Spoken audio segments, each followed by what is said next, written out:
bienvenidos a la tertulia dialógica científica.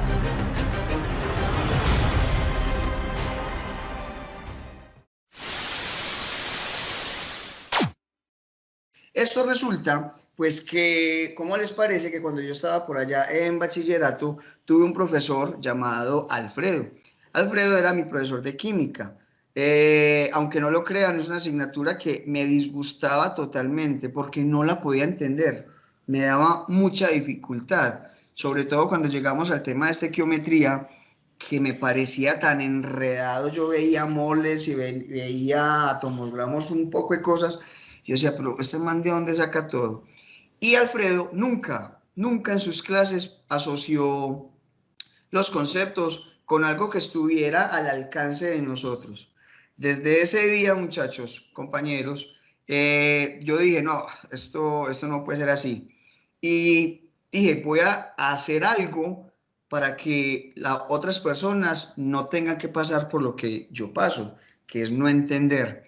Ese día, entonces, decidí que iba a ayudar, y desde eso estoy metido en la docencia. Con esto de la pandemia, pues tuve la oportunidad de volver a una tarea que no hacía mucho rato, que era la lectura. Y dentro de esa lectura me encontré con doña Débora García. Doña Débora es una ingeniera química que nos ha regalado un libro maravilloso que se llama Todo es cuestión de química. ¿Listo? Ella en ese libro, que ahorita les voy a compartir algunos pedacitos, ella en ese libro pues nos cuenta a quienes tengamos la oportunidad de leerlo, cómo toda nuestra vida se centra en la química, en todos los conceptos que uno ve en el salón de clase. Todo eso se concentra ahí. Ese libro es maravilloso, ¿cierto? Otros podrán decir, pero es que también se concentra la física. No, pues que todo es biología. Otros podrán decir, no, todo es poesía. Pero hoy vamos a tocar el tema de doña Débora, quien dice que todo es cuestión de química. Entonces, me disculpan, voy a leer la caricatura. Ese es un avatar donde personifica a Luis Carlos, ¿cierto? Pues en las canas y en el bozo no, pero bueno, ahí estamos. Entonces dice, mi nombre es Luis Carlos, el día de hoy te invito a que disfrutemos juntos de un tema apasionante. Antes, es importante recordar que el conocimiento es una construcción colectiva y que la base de este es el diálogo igualitario. Hoy, muchachos, compañeros, entonces vamos a ver cómo Luis Carlos, desde su quehacer diario en un salón de clase, entonces retoma esos conceptos que doña Débora plasma en este libro, y cómo en un salón de clase podemos acercar esos conceptos que a veces están como muy alejados a algo de nuestra cotidianidad, y cómo es tan importante las concepciones que otros tienen acerca de ciertas situaciones que nos ocurren a diario. Como docente de ciencias naturales, he encontrado en ocasiones que mis estudiantes se refieren a la química como una asignatura complicada, lo que me lleva a pensar sobre cómo cambiar esta idea, mostrando que la química está en todo lo que hacemos y vivimos. Desde mucho antes de nuestra existencia, el universo se encargó de construir el mejor escenario para la vida. Años de evolución han permitido que el perfeccionamiento de las actividades humanas y con ellas la capacidad de interpretar el mundo. El mundo tal cual lo conocemos no existía. Los cambios generados luego de la gran explosión han sido enormes. Hoy sabemos que, aunque seamos diferentes, tenemos un origen común, los mismos intereses y casi que interpretaciones similares. Las barreras de aprendizaje y comprensión del mundo han traspasado los límites de la escuela.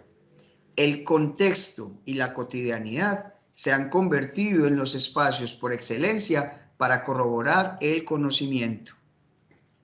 Hoy descubriremos cómo nuestro hogar, barrio o contexto se convierten en el mejor laboratorio para experimentar y explorar el fascinante mundo de la química.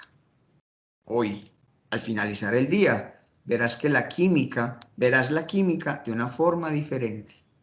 Y termino con una frase de Paulo Freire, la encontramos en el libro de La pedagogía del oprimido, capítulo 3, dice, los hombres no son formados en silencio, son formados en la palabra, en el trabajo, en la acción, en la reflexión. Todo hombre debe aprender a través del lenguaje, el ejemplo y el trabajo. Muy bien, queridos compañeros, damos entonces inicio a esta magnífica charla, tertulia que he preparado para ustedes con todo el amor del mundo. Ella titula Tertulia Científica, la química en la cotidianidad. Y arrancamos entonces con una frase de Débora García Bello que encontramos en el libro Todo es cuestión de química. Ella dice, gracias a la química he podido apreciar el alma de las cosas, más allá de su apariencia, encontrar belleza tanto en lo cotidiano como en lo exuberante. Y antes de comenzar entonces les voy a traer a ustedes unos pequeños interrogantes, no sin antes recordar lo siguiente, y es que yo creo que todos cuando pasamos por nuestra magnífica etapa de la niñez, tuvimos un primer encuentro con la química, ¿sí? Y gracias ¿a quién? A esas personas que nos cuidaban, a esas mamás, papás, abuelas, ellas sin quererlo, nos fueron metiendo en las cuestiones de la física, de la química, ¿sí? Por eso para mí es tan importante, por ejemplo, pues, mi mamá. Mi mamá contribuyó en gran medida para que yo me fuera metiendo por aquí, por el ámbito de las ciencias. Nuestras madres y abuelas manipulaban infinidad de ingredientes que sin saberlo uno le decía, abuela, ¿usted por qué le echa tanta cantidad de agua? No, así se hace para que quede bien. Ellas sin saberlo, eran unas magníficas químicas. Hay quien las ve, hasta biólogas y físicas podrían haber sido nuestras madres y abuelas. Todo este conocimiento que ellas han tenido ha sido un regalo que ha pasado de generación en generación. Es una transferencia que pasa de una madre a otra. Y nosotros hemos sido beneficiados con toda esa información. Por eso es que para mí el hogar definitivamente es un sitio fundamental para vivir la escuela, la ciencia y, ¿por qué no, la química? Todo este conocimiento milenario pues ha sido producto de la inteligencia cultural, de la sumatoria del conocimiento que otros pueden aportar. Y tengo unas preguntitas. Luego miramos a ver quién dijo yo. Dice por acá, ¿quién de nosotros separó el afrecho del arroz usando un poco de agua y un plato hondo u otro recipiente? Yo recuerdo mucho que cuando, no sé por qué es como tan reciente esto de las bolsitas con el arroz, mi mamá lo compraba de costal y entonces había una tarea que nos tocaba a nosotros y era separar la basurita que había allí, ¿cierto? Y mi mamá, producto también del conocimiento de su mamá y de otras mamás, pues nos dio una magnífica idea. Saque esas basuritas con agua. Echábamos el agua, el arroz, e inmediatamente empezaba a flotar todo aquello, ¿cierto?, que no correspondía a lo que nos íbamos a comer. Sin embargo, encontrábamos que en el fondo habían unas piedritas, esas sí no flotaban. Por eso mi segunda pregunta, ¿quién de nosotros sacó las piedritas de las lentejas haciendo montoncitos? Muchachos, fueron los primeros acercamientos a la lógica de conjuntos. ¿Cómo le parece, pues? Cada uno de nosotros hacía montoncitos con el arrocito, con las lentejas, con los frijoles, para separar, oiga, separar mezclas. ¿Quién de nosotros ayudó a amasar? Y hacíamos un volcancito con la harina. No sé si se acuerdan, yo aquí estoy manipulando la harina de manera virtual. Entonces, cogíamos la taza, echábamos la harinita, abríamos un huequito y ahí echábamos el agua. La echábamos a ojo, a ojo, ensayo y error. La echábamos a ojo, simulando, no sé si simulando cuando hacían planchas en la cuadra y entonces toda la gente depositaba la arena y echaba el cemento y hacía el huequito y ahí se echaba el agua. No sé si nosotros simulábamos a estos señores, a los albañiles, o los albañiles simularon la mezcla de la harina con el agua. Oiga, ¿quién hizo arroz y tuvo presente esa fórmula milenaria, muchachos? Siempre. Yo creo que esa es una de esas proporciones que nunca iremos a olvidar. Y es que por cada 2 tazas de agua se necesita una de arroz. Y aquí yo quiero hacer una pequeña infidencia, que mi mamá todavía no lo sabe, pero se lo voy a decir después de esto. Debido a esa proporción que existía, yo algún día cogí una pailita muy pequeña, una paila muy pequeña, me acuerdo que era donde le echaban la compota a mi hermana Liliana, y yo dije, bueno, pues si se utilizan 2 tazas de agua por una de arroz, puede ser el equivalente si yo pongo 2 cucharadas de agua por una de arroz. ¿Qué pudo haber pasado? ¿Qué creen que pasó? Sí, efectivamente, descubrí que no era lo mismo, que había algo más que mantener esa proporción de 2 tazas de agua por una de arroz. Muchachos, fue mi primer experimento a los 10 años. A los 10 años. Y ustedes dirán, ¿y este muchacho qué estaba haciendo en la cocina haciendo arroz? Pues me tocó la época en donde mi papá y mi mamá tenían que trabajar y al mayor, no el más grande, porque no soy el más grande, pero sí al mayor, le tocaba cuidar a los hermanitos. Y mi mamá confiaba la elaboración del arroz, me lo confiaba, y siempre tenía que ser eso, 2 tazas de arroz por una, perdón, 2 tazas de agua por una de arroz. Y no le eche más sal, vea, eche esta medida y este poquito de aceite. Fueron momentos maravillosos. ¿Quién de nosotros, oiga, vuelvo con el arroz, no se asombró con el cambio que se producía en la olla de arroz cuando al agregar la sal parecía que el hervor terminara? Para mí era fascinante esperar a que eso hirviera y echar la cucharadita de sal. Yo dije, Dios mío, bendito, ¿qué le pasó a esto? Mi mamá me va a pegar, se me bajó el calor. No, porque como mi mamá me decía cuando se iba, y espera que esté el agua hervida para echarlo. Y se me quitaba todo porque, Dios mío, eché la sal y se le bajó el calor. Ahí hay otro experimento, la química ahí brotando en el hogar. ¿Quién de nosotros recuerda trucos culinarios como echarle a las lentejas papas para que se espesen? O a los frijoles la zanahoria y el plátano, ¿cierto? Que muchas veces me gané el regaño de, yo le pedí a usted un plátano verde para frijoles, no uno pintón. Dios mío bendito, qué cosa tan tremenda. ¿Quién de nosotros aprendió que el agua y el aceite no se mezclan? Oiga, todo lo que una elaboración de arroz me fue enseñando. Qué cosa tan maravillosa. ¿Y quién de nosotros preparó agua de panela con leche en polvo y evitó que se mezclaran, que quedaran unos grumos ahí para luego tener esa delicia de coger con el dedo índice, pasarlo a la boca y en el paladar y empezar a extraer esa leche para luego otra vez volverla a comer? Fueron momentos maravillosos. Y lo experimentamos con el Milo, con el calcetose, con la cola granulada, en fin, con un poco de cosas, muchachos. ¿Esto entonces para qué es? Con esto vemos entonces que la química ha estado desde que nacemos cerquita de nosotros. ¿Sí? Muy bien. Hoy entonces vamos a trabajar algunos temas centrales. Pude haber escogido más. Vamos a ver cuánto me da para explicar.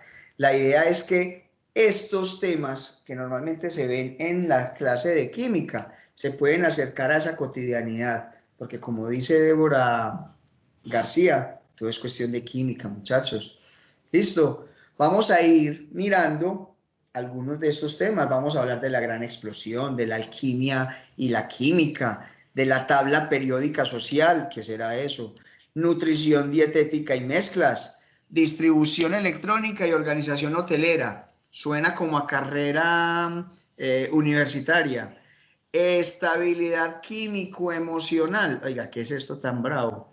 El matrimonio químico. Derecho a nacer y tener un nombre. Las reacciones en el hogar. La culinaria estequiométrica. La agua de panela, una gran solución.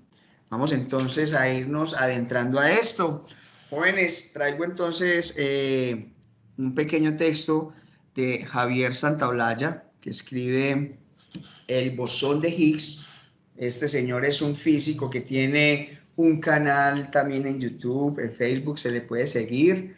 Es súper teso, pero tiene una gran virtud, y es que la física la explica de manera tan sencilla que usted puede coger tranquilamente este libro del que estoy citando y puede estar riéndose porque explica algunos fenómenos físicos con caricaturas, los asocia también con la familia, con los amigos, en fin, uno de esos recomendados maravillosos.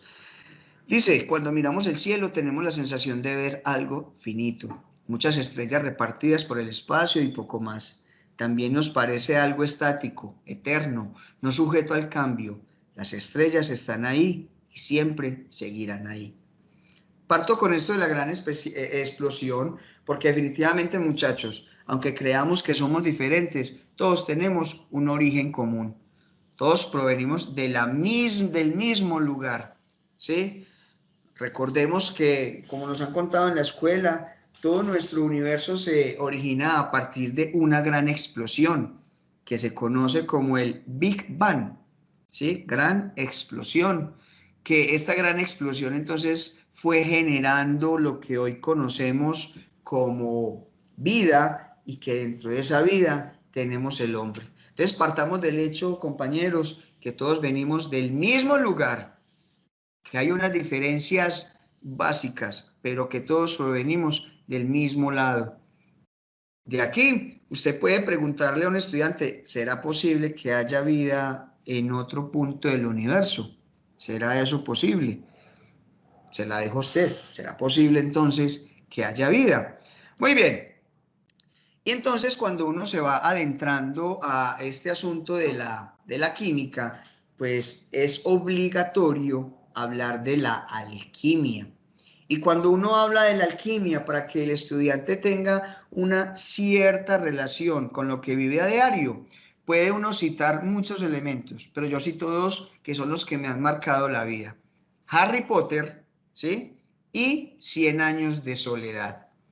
Con Harry Potter podemos observar en una película que estos pelados gozan, disfrutan. En esa película podemos ver los primeros inicios de la química, que es la alquimia. Les recuerdo que en ese momento se buscaban dos elementos fundamentales, que era la piedra filosofal y el elixir de la vida. Y de esa piedra filosofal se habla en un libro de un señor que fue Nobel, que fue Gabriel García Márquez. ¿Listo? Aquí el compañero Gabriel García Márquez narra al inicio del libro la incursión de Melquíades junto con unos gitanos. Dice, permítame por favor, vamos a ver si encuentro el texto. Sí, el mundo era tan reciente que muchas cosas carecían de nombre y para mencionarlas había que señalarlas con el dedo. Todos los años, por el mes de marzo, una familia de gitanos desarrapados plantaba su carpa cerca de la aldea y con un grande alboroto de pitos y timbales daban a conocer los nuevos inventos. Primero llevaron el imán, un gitano corpulento de barba montaraz y manos de gorrión, que se presentó con el nombre de Melquíades. Hizo una truculenta demostración pública de lo que él mismo llamaba la octava maravilla de los sabios alquimistas. Lo voy a dejar ahí. Y entonces Melquíades, con su primera incursión, llega con un imán que hace, según Gabriel García Márquez, que los objetos que estaban perdidos volvieran a aparecer. ¿sí? Que los que estaban enterrados salieran de allí y que por donde pasaba este gran imán todo empezara a temblar, a moverse, ¿sí? Y claro, ahí estaba una persona maravillosa que me identifico un poco con este señor, con José Arcadio Buendía y su buena mujer Úrsula Iguarán. Yo les cuento que yo algunas veces he actuado como José Arcadio Buendía. He creído en muchos Melquiades que llegan con sus fantasías científicas y pues no he tenido la pausa de mirar, evaluar qué tan cierto es lo que me trae y he caído en algunos errores. Pero entonces este pedacito de texto de 100 años de soledad nos permite adentrarnos de una manera diferente a lo que es la alquimia. Y si lo podemos vincular con Harry Potter, maravilloso. Les recuerdo, para los que de pronto no se acuerdan qué era lo que hacía Melquiades, este muchacho creía, oiga, se supone que había algo que convertía todo en oro, piedra filosofal, esa es la piedra filosofal de esos grandes alquímicos. Y la pobre Úrsula le facilitaba todo al pobre José Arcadio para que transformara todo en oro y terminó fue con una mezcolanza horrible y efectivamente no pudo transformar todas las cositas que tenían en oro. Entonces, si usted, este es un primer acercamiento que pueden tener los estudiantes con esto de la alquimia. Mire que es algo que vivimos a diario y nos da la oportunidad de adentrarnos también a la literatura. Con la tabla periódica existe algo maravilloso y lo narra la señora Débora García. Dice, todo nuestro universo, el universo de las cosas, puede describirse con una tabla. Muchachos, ahí está absolutamente todos los elementos que componen lo que está dentro de este universo. ¿Listo? Solo que para que sea un poco más práctico, se trata que esta tabla periódica sea un poco pues más familiar, que le cojan cariño. Y por eso yo hago una analogía entre la tabla periódica y la sociedad. Porque al igual que la sociedad, hay unos diferentes estratos. Aquí hay niveles, ¿sí? Si se acuerdan un poco, son niveles energéticos. Está dividida por periodos, por grupos. Allí van a encontrar dos líneas, ¿cierto? Una azulita, una amarillita. Y es que, si no lo recuerdan, la tabla periódica se divide en metales, no metales, metales de transición, están los alcalinos, los alcalinotérreos, pero si yo le explico al pelado de la siguiente manera, y es que al igual que en la sociedad, aquí hay una lucha de poder, pero en la sociedad el poder puede estar dictaminado por el dinero. En la tabla periódica es la posibilidad de los electrones, la electronegatividad, ¿sí? Por eso entonces al final de la tabla periódica, en el grupo 8, encontramos a los nobles, que en la sociedad eran los que lo tenían todo, y efectivamente, cuando hablamos de electronegatividad y de electrones, esos muchachos poseen una cierta cantidad de electrones que les permiten ser los superplay. Tenemos un grupo que va desde el boro, aquí tenemos que son los no metales, e incluyen este grupito de acá separadito por la lineecita azul, que son los no metales, que comparativamente con la sociedad, pues son esas personas que de alguna manera han intentado conseguir un estatus que les permite vivir bien y les permite también aparentar algo que quizás no tienen del todo, pero que han conseguido. Una forma muy fácil de poder asociar la tabla periódica con la sociedad y para que los pelados les cale, pues escoger estos no metales, ¿sí? Y enseñarlos de una manera muy simple. Quiero compartir con ustedes esa enseñanza. Tenemos, por ejemplo, el grupo 7 de la tabla periódica. Es un grupo que yo asocio con algo pues, que también está en nuestra sociedad, que es la religión. Y entonces, a la hora de hablar del grupo 7 de la tabla periódica, pues debemos remontarnos a Jesucristo. Y según nos han narrado las Sagradas Escrituras, pues nos cuentan que Cristo, y pille pues cómo va esto, Cristo fue clavado y brutalmente atado. Con estas palabritas les recuerdo yo a mis estudiantes cuáles son los elementos que pertenecen al grupo 7 de la tabla periódica, que son el flúor, el cloro, el bromo, el yodo y el astato. Se la repito, Cristo fue clavado brutalmente, ¿cierto? Y atado. Muchachos, ahí tenemos una forma de que ellos se acuerden. Y cuando voy a hablar de los elementos del grupo 6 de la tabla periódica, pues nos tenemos que hablar del contrario, que es el chucho, ¿cierto? Según la Biblia dice que cuando Satán, este muñequito que tenemos aquí a la derecha, venga a la tierra, dice, ojalá Satán se tenga oxígeno, azufre, selenio, telurio. Y venimos al grupo 4, al grupo 5 de la tabla periódica, y allí tenemos que hablar de fútbol. No sé si se acuerdan de ese gran golpe que le dimos a la Argentina a nivel futbolístico, ese 5-0, que de alguna manera fue contraproducente para el fútbol colombiano porque nos creímos los supertesos. Allí fue citado un señor, un moreno, el Tino Asprilla, en el segundo mundial creo que estábamos participando, fue citado nuevamente Asprilla para jugar, pero en ese mundial Asprilla no hizo nada. Por eso entonces uno dice, no pudo Asprilla, nitrógeno, fósforo, arsénico. Como ya estamos acercando a la puntica de los no metales, pasamos al grupo número 4. Y como ya estamos llegando a la puntica, decimos, ay ve, ya casi. Sí, señor, carbono y silicio. Y cuando terminamos y llegamos a este punto, tenemos una exclamación de bien, que es el boro. Esta es una muestra sencillita de cómo un tema que puede ser un poco ladrilludito se puede presentar de manera más sencilla, porque todo es cuestión de química.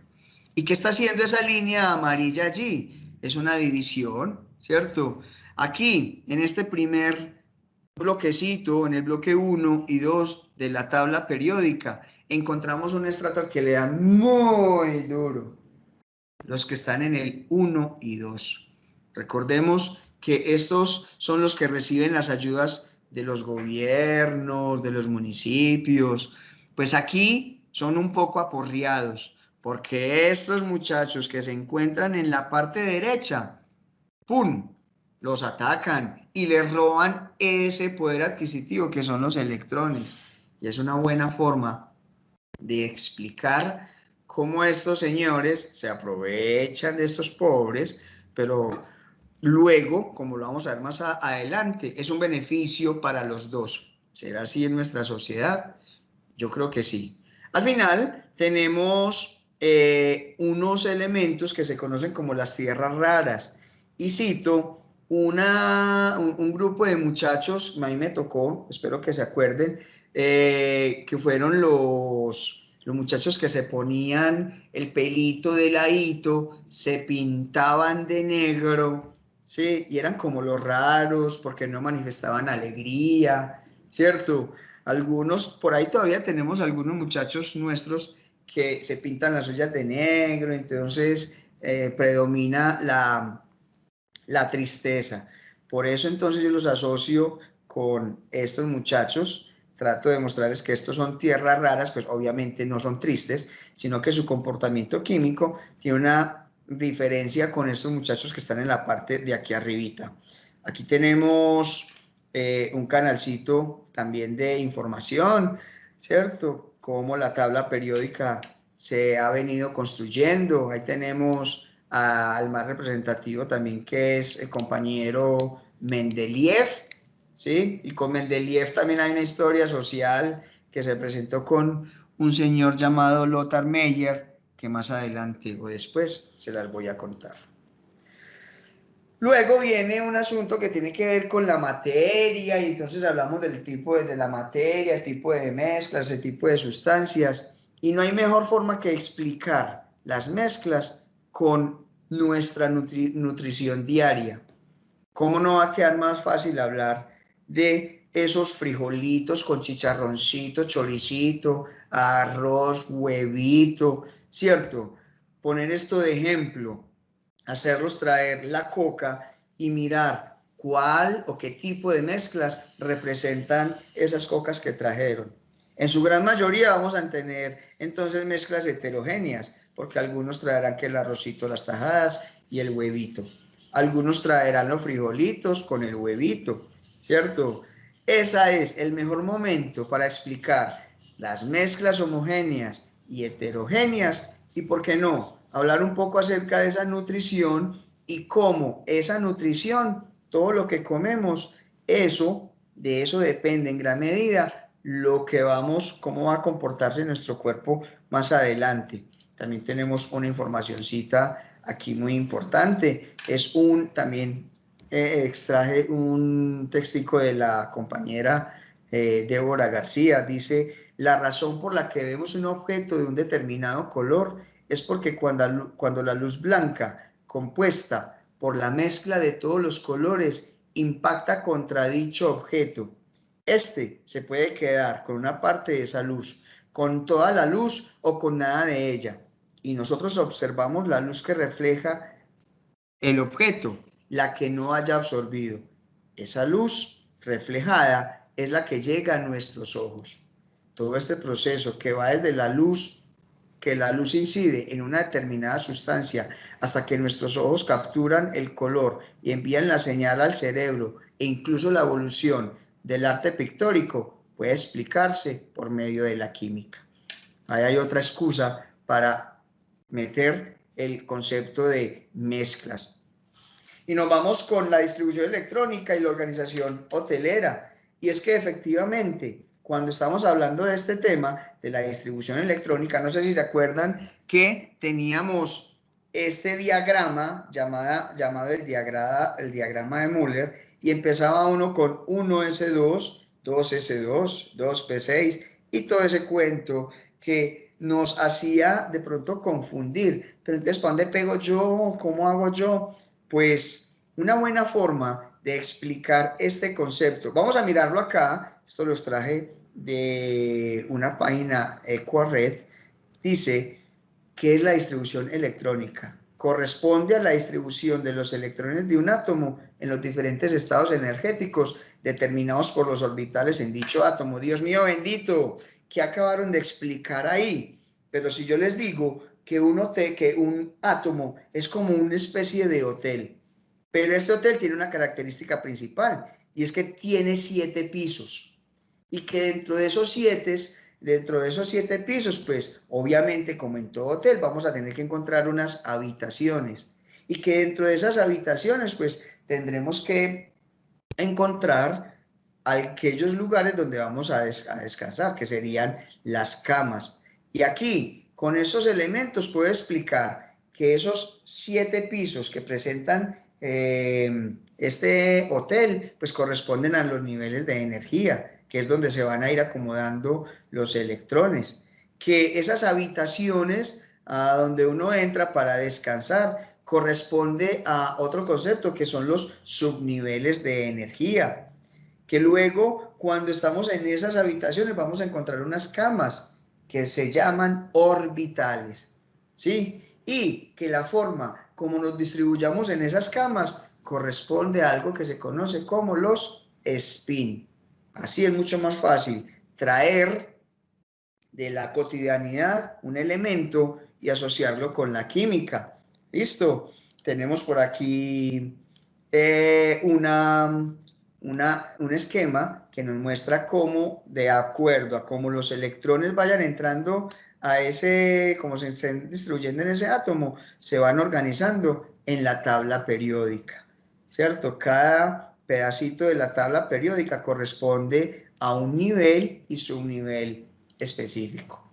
Muy bien, tenemos entonces también los enlaces químicos y los valores.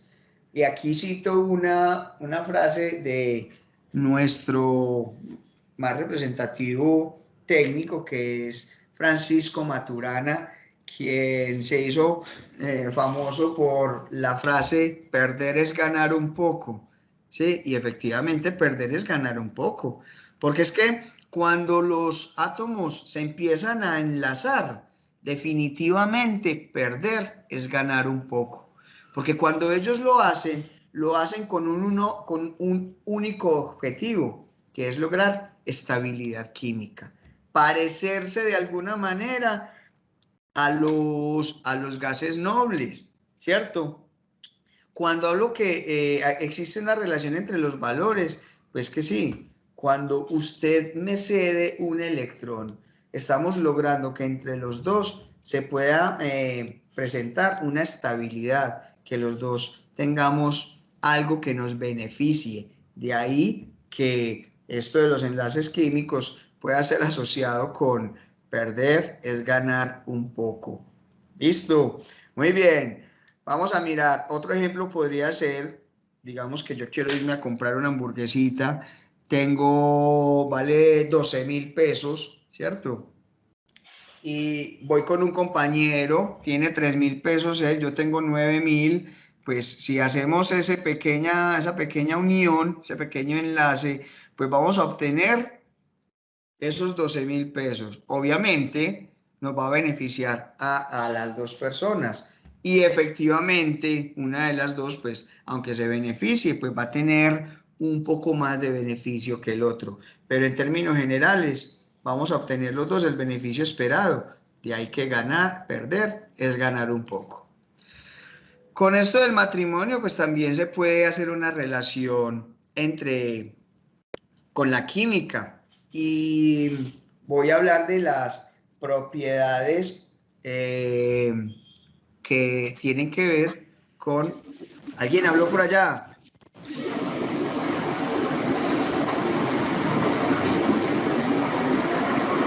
¿Me ayuda con ese sonido, por favor, apagando el micrófono? Gracias. Muy bien, hablamos de las propiedades coligativas. ¿Qué son las propiedades coligativas vos? Cuando dos o más sustancias se mezclan para dar lugar a una solución, el resultado es una sustancia con una serie de propiedades físicas propias y diferentes a aquellas que poseían las sustancias originales. Profe, no entendí. Muy sencillo. Cuando estamos de novios, ¿cierto? Nosotros también hacemos una situación relacionada con las propiedades coligativas. Usted como hombre es muy mal geniado, pero ella es muy alegre. Cuando somos independientes, él muy mal geniado y ella muy feliz, pues nos comportamos con esas características. Sin embargo, cuando nos juntamos, esas características tienden a ceder. La alegría de ella se mezcla con el mal genio de aquel y el mal genio de él con la alegría de ella. Y entonces a esa relación, a esa unión de propiedades, de características, es lo que llamamos como las propiedades coligativas, ¿cierto? Yo voy adquiriendo características de él y ella va adquiriendo características mías. Eso es el noviazgo, eso es el matrimonio, eso es una amistad, ¿sí? Por eso nos reímos de las bobadas del otro, aunque nosotros no seamos de reírnos. O por eso nos enojamos de las bobadas del otro, aunque nosotros no seamos de enojarnos. Eso es un intercambio de propiedades. Más adelante, pues tenemos otro tema que a los pelados les cuesta, que tiene que ver con la nomenclatura química. Ahí tenemos a uno de los amigos de Mafalda que dice, yo quería llamarme Batman y además ser suizo para comer chocolate todo el día. Nosotros, cuando nacemos, tenemos derecho a un nombre, a un apellido, que nos identifique y nos diferencie de otros, ¿cierto? Y pues lo mismo ocurre con la química. En el momento en que se empiezan a generar sustancias, pues ellas necesitan ser diferenciadas, necesitan darles un lugar, decir por qué actúan así. Y la mejor forma es ponerles un nombre, darles un nombre a ellas. Con esto podemos entonces dar muestra de por qué la IUPAC, que es la International Union of Pure and Applied Chemistry, ella es la que dictamina los nombres que se le deben poner a los compuestos químicos, a las sustancias, ¿cierto? Y por aquí se puede meter también ¿qué será? Una palabra, una frase que me sirve también a mí para nombrar y se las voy a compartir. Dice, cuando el oso toca el pito, baila el mico con el pato. Y es la forma más sencilla de mostrarle o decirle a esos muchachos que cuando estamos nombrando compuestos que terminan en oso y queremos hacer sales con ellos, entonces la terminación oso pasa a ito y la terminación ico pasa a ato. Y entonces ahí hablamos del hipoclorito, ¿cierto? Lo hemos manejado. O el clorato de potasio o el permanganato de potasio.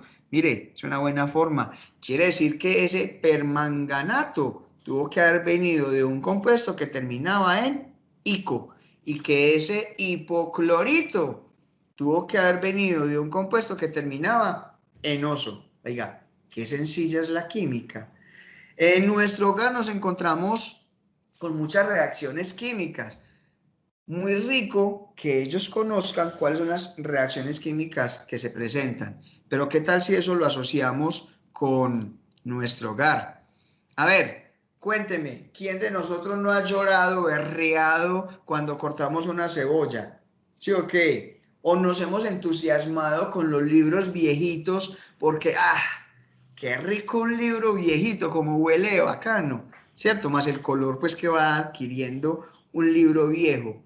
O quién no hemos sentido en nuestro estómago ese pequeño sonidito que dice que... Pues muy bien, ahí tenemos 3 elementos básicos para hablar, para ejemplificar las reacciones químicas que vemos en el salón de clase. Vea, se pueden asociar con situaciones de la vida cotidiana, ¿sí?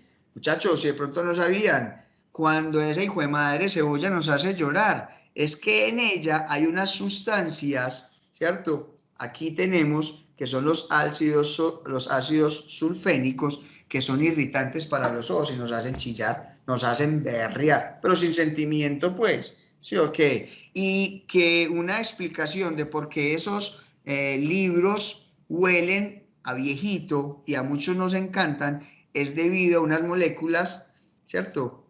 Que son la lignina o vainilla. ¿Listo? Oiga, ¿cómo les parece eso, por Dios? Bueno, sigamos por acá. Muy bien, quiero compartir con ustedes, voy a mirar, yo creo que no me va a salir con audio, me dicen por favor,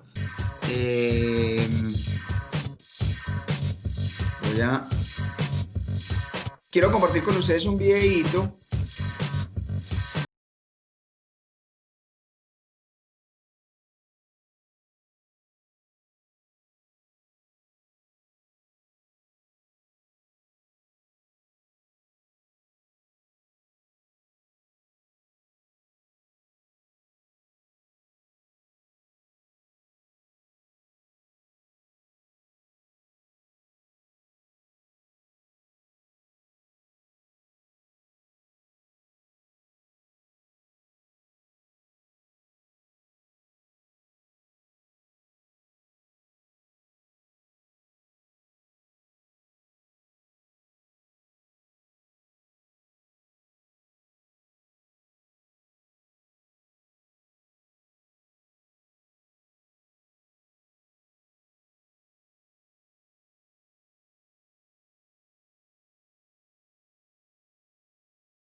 Bien, una pequeña explicación de qué ocurre con los elementos químicos y su comportamiento.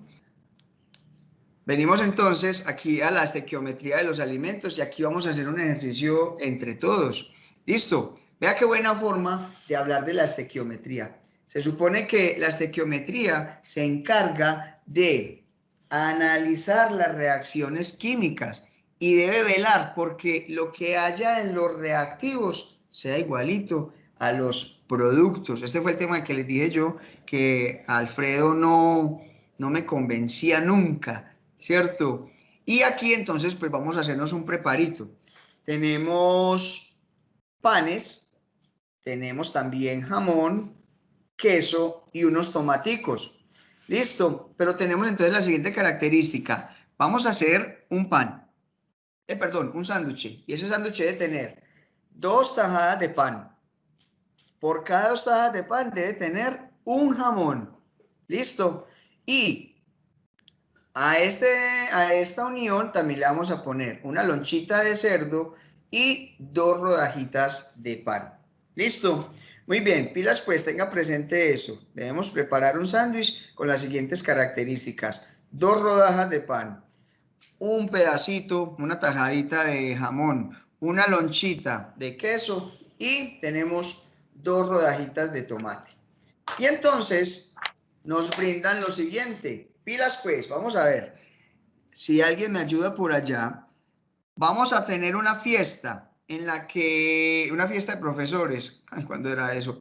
En la que nos han pedido elaborar 30 sándwiches de jamón y queso. Los materiales destinados son, pilas pues, tenemos 60 panes integrales para que no nos engordemos, listo, con ajonjolí. Tenemos 25 tajadas de jamón serrano, esto es con clase, no es cualquier jamón. Tenemos 30 lonchitas de queso, del cheddar, ese amarillito rico. 58 rebanadas de tomate chonto, porque pues más montañero que un sándwich con tomate de árbol, pues no aguanta, ¿cierto? Aunque no falta. Listo, muchachos, tenemos esos elementos. Necesitamos elaborar 30 sándwiches. Vuelvo y les recuerdo, tengo 60 panes, 25 tajadas de jamón, 30 lonchitas de queso y 58 rebanadas de tomate. La pregunta que tenemos acá, ¿es posible cumplir con el pedido? Muy bien, aquí hay una muestra sencilla entonces de cómo podemos aplicar en nuestra cotidianidad otro de los tantos conceptos de química, ¿sí o qué? Y este que es maravilloso, muchachos, una mezcla, como lo pongo ahí, una mezcla cargada de amor.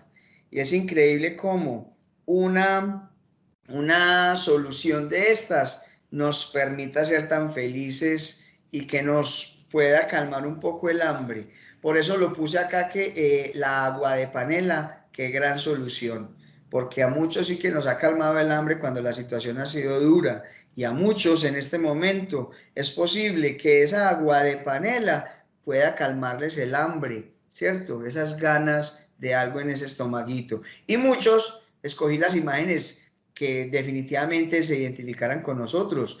Con esta agüita, agua panela caliente, mezclarle a eso galletitas y quesito. ¡Ay, qué cosa tan maravillosa! ¡Qué cosa tan espectacular! ¿Cierto? Aquí, tranquilamente, con una agua panela, podemos hablar de los tipos de solución que existen en la química. Aquí en este cuadrito, pues, que no se ve mucho, existen los tipos de soluciones. Hay unas que son saturadas, insaturadas, sobresaturadas, y una muestra de ello es, que es lo que les digo ya a los muchachos, su papá le dice, Albeirito, vaya, prepáreme el tinto, y usted feliz de la moña, coge la tacita del café, coge agua, que por aquí tenemos que el agua es el solvente universal, usted llena esa tacita de agua, echas una cucharadita de café y se lo llevas a tu mamá, a tu papá, y él muy formal va a darse un sorbito y ¡buah! Dice, Dios mío bendito, pero esto ¿por qué está tan amargo? Dios mío bendito. Entonces, ahí usted, como les cuento yo a ellos, acabo de preparar una solución insaturada con relación al azúcar. Dios mío bendito, le echó azúcar. Ah, ¿usted quería azúcar? Usted se devuelve para la cocina y le echa 3 cucharadotas de azúcar a ese café y vuelve con él, ¿cierto? Su papá cuando va a empezar a mezclar se da cuenta que con la cuchara siente abajo un poco de azúcar y es otro grito que se gana usted. Pero a usted, ¿cómo se le ocurre traerme esto? Mire ese azúcar en el fondo. ¿Qué acabo de hacer? Una solución sobresaturada. Se le fue la mano. ¿Sí o qué? Lo que pretendemos es que el tinto esté en equilibrio. Y por eso entonces lo que nos piden nuestros padres o su papá o su mamá es que le traiga de manera química una solución saturadita, que esté Full HD, que esté bien. Vea qué bueno poder relacionar esa química con cositas que nos pasan y definitivamente la panela sí es el mejor soluto, ese trae toda la energía. Y con este me voy a despedir, una triste historia, muchachos. Dice, esta es la historia de una olla que quería ser olla arrocera, pero sus padres nunca lo permitieron y por esto le tocó ser una olla a presión. ¿Cómo les parece, pues? En una olla a presión, en una elaboración de frijoles bien ricos con garra y con pezuñita, usted puede explicar diferentes temas de la química. Podemos encontrar la termodinámica, podemos hablar de propiedades de los gases y ¿sabe qué? Podemos hablar de estados de la materia. Pero ¿sabe qué? Esta historia no termina acá. Mire pues esto. Esta olla no quiso abandonar sus deseos. Por esto luchó a costa de todo. Un día siguió sus impulsos ciegos, se le tiró a las ruedas de un carro y quedó paila. ¿Cómo le parece? Muy bien, jóvenes. Termino con una frase que encontré en un libro de William Ospina, La lámpara maravillosa, que dice: la creencia de que el conocimiento no es algo que se crea, sino que se recibe, hace que olvidemos interrogar el mundo a partir de lo que somos y fundar nuestras expectativas en nuestras propias necesidades. Algunos maestros lograron, por ejemplo, la proeza de hacerme pensar que no me interesaba la física, solo porque me transmitieron la idea de la física como un conjunto de fórmulas abstractas y problemas herméticos que no tenían nada que ver con mi propia vida. Muchísimas gracias. Fue un gusto compartir con ustedes esta pequeña charla. Espero les haya gustado